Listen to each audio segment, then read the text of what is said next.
All right, everyone. Right now, Kamala Harris is being shit-canned. And by shit-canned, I mean, like, fucked in the ass politically.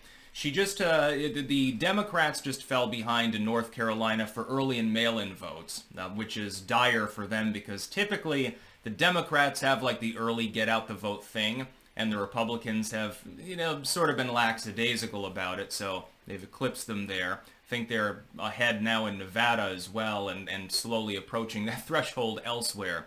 This is bad for the Democrats because what this is going to do is energize the GOP voting base, especially the MAGA side of the voting base. That's just point number one, though, for the day. We also had, the other day, another town hall disaster for little Harris. And by the way, she's cowering from Joe Rogan right now, cowardly Kamala. We'll get into that a little bit, too. I think that's a tactical blunder. She goes on a town hall. She can't answer even basic questions.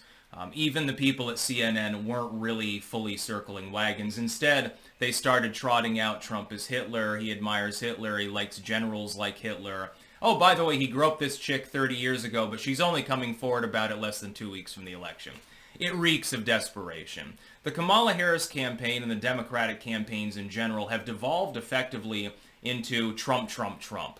And Trump, by the way, loves this. It couldn't get better for him. And as long as they're rambling about 30-year-old groping accusers and stuff like that, they're not talking about any substantive issues. Kamala never does. She couldn't answer the most basic questions. Well, can you think about any mistakes you may have made or any regrets you have? Well, I think that everyone has mistakes. Haha, I raised kids and stuff. And I think that it's important not to make mistakes. Okay, I mean, you kind of answered the question, but not really. I didn't really glean anything out of it other than you can't answer questions without a teleprompter. You're incapable of it, and Kamala has shown this time and time again. We have new national polling as well. We'll be talking about all this and more, by the way, on today's live stream as well. It will be delayed, by the way. I got a late start. If you look at new national polling, Trump has inched away at Kamala's lead to the point where it's now within 0.2.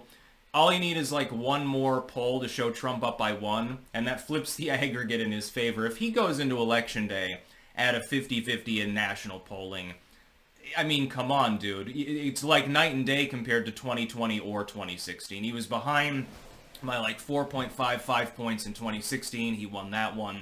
He was behind by about 8 points in 2020, supposedly losing by about 100,000 votes. I think that the writing is on the wall between that and the early voting, and then Kamala's additional blunder, which is coming out and saying, I'm not going on Joe Rogan. No, I refuse. That would have been a great idea. Because, I mean, certainly, you can have your aides behind Joe Rogan with little flashcards to tell you what to say. I'm sure that he would let you do that and find it very, very funny. The reason is because she's not good at debates. She's not good at interviews. Hell, she's not even good at giving scripted speeches half the time. Over and over again over the last weeks, she's tried to reboot her ailing campaign by going on friendly networks, CNN and MSNBC and so forth. Has it worked? It appears to have worked in Trump's favor. Yeah, it worked if your goal is to get him elected. Didn't do any kind things to her. She's on cocaine the other day, quite clearly. Quite obviously on drugs. That little baggie in the White House was probably hers. That's why they didn't want to disclose the footage or who they suspect it was. It was probably Kamala's. Coked up Kamala. Cowardly Kamala. Fucking crazy Kamala at this point. And then she goes crazy there. Then she has another attempted reboot. This one failed even worse. This one's worse than her debate with Trump. It's worse than the cocaine interview. She couldn't answer the most basic of questions. Then she comes out, well, I'm going to secure the border. I always made it a priority as vice president. Oh, really? You're going to own the issue of the U.S. border and the migrant crisis. Well, that's a good strategy. I have a feeling that one was more off the cuff, and then afterwards her aides are like, Miss Harris, we're going to try to do damage control. Then you have that Irmhoff scandal, by the way, involving Kamala's husband. It's almost like this new accusation was meant to get out ahead of the news cycle. Again, coincidentally, right before the election. They're trying to throw everything at the wall for an October surprise, and none of it's working. The whole Trump is Hitler thing is old hat at this point. We've heard it for almost a fucking decade. The Trump is rapacious and grope somebody thing is age-old. They've been doing this for years and years. The polls tell the real story. And this is aggregated polling. We're not talking about one-offs. Trump is now ahead in every swing state. In some of them, close to a 2-point lead. That's pretty beefy, considering that he was behind in virtually all those states the last election, and also in 2016. He's now virtually ahead in national polling. Kamala keeps doing stupid shit. She had that initial traction simply because it's like, oh, it's somebody different. People weren't enthused by Biden. I still think it was a mistake for the Dems to cycle him out. But they were enthused by Kamala initially, and I pointed out this will wear off. It is the Kasich effect. The more she puts herself out there, the more vacuous and stupid she looks, and the more extreme she looks. And indeed, my prediction has come true. People were worried. They're like, oh my God, Kamala's going to shoot up. She'll be like 5 points ahead on election day. They're going to steal it. That hasn't materialized now, has it? It's the Kasich effect. Nobody knew anything about her. A lot of liberals have been turned off from voting for her. They said, oh, thank goodness, somebody who's not geriatric and doomed to lose, because they were looking at Biden. But they didn't know that much about Kamala.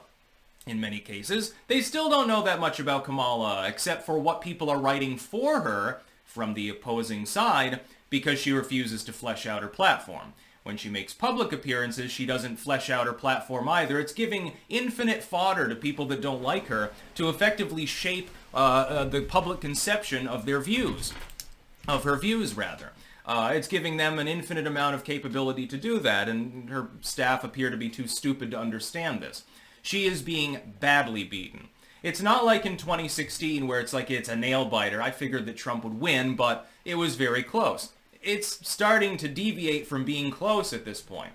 It no longer looks particularly close. When one candidate is ahead in every competitive state, and arguably 50-50 in national polling, while their opponent repeatedly makes basic bitch mistakes, you can say who the front runner is. It doesn't take a genius to figure it out. It also doesn't take a genius to understand that her repeated failures to flesh out a policy or to conduct herself in a single interview in a dignified, respectful presidential manner is wearing on her campaign, and that's why they're saying Trump wants Hitler generals.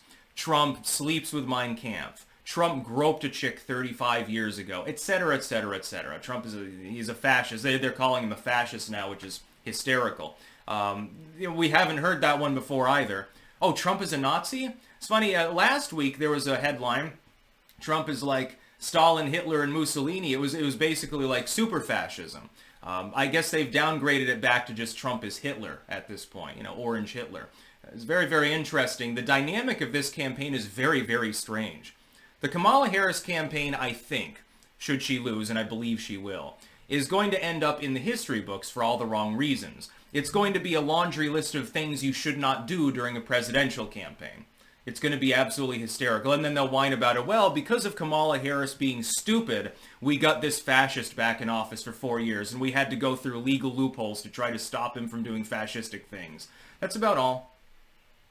Peace out.